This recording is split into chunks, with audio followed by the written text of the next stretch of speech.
ওষুধের বক্স দেখে তো সবাই আমরা পারি ওষুধের এক্সপায়ারি ডেট কবে সেটা বলে দিতে।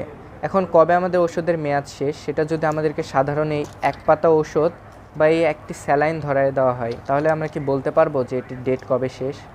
এবং আমারই পরিচিত এক ভাই ডেট এক্সপায়ার না পা আর গ্যাসের ওষুধ খাওয়ার দরুন পুরো মুখ র্যাশে ভর্তি হয়ে শরীরে অ্যালার্জিক রিয়াকশানের পাশাপাশি জ্বর পর্যন্ত চলে এসেছে। সুতরাং আমাদের গ্রামের অধিকাংশ মানুষ, শতকরা ৮০ থেকে ৯০ জনই জানে না হয়তো যে কিভাবে একটি পাতায় আমরা কিভাবে ডেট দেখতে পারি ওষুধের। এবং আমার নিজের সাথে ব্যক্তিগত অভিজ্ঞতা যে ওষুধের দোকানদার আমাকে জোর করে বলছে যে আপনি ডেট দেখতে পারেন না বলে আমাকে ডেট এক্সপায়ার ওষুধ ধরায় দিচ্ছিল।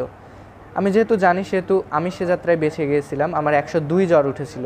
সেই মুহূর্তে যদি আমি ডেট এক্সপায়ারটা ওষুধটা খাইতাম সেটা অবশ্য আমার জন্য কোনোভাবেই হেল্পফুল হতো না এবং হয়তোবা পরিস্থিতি আরও ভয়ঙ্কর হতো।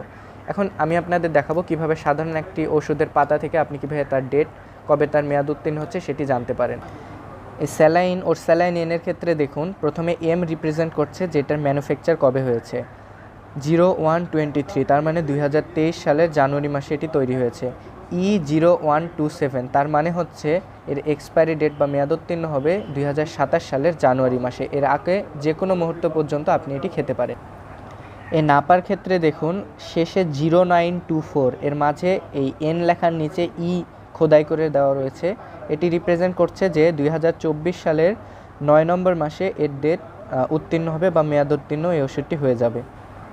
আবার এই ওষুধটির ক্ষেত্রে দেখুন তার ডেটের আগে সালটি দেওয়া রয়েছে, যেমন 21064 E0626, তার মানে হচ্ছে এটি 2021 সালের জুন মাসে ম্যানুফ্যাকচার হয়েছে এবং এর এক্সপায়ারি ডেট 2026 সালের জুন মাসে।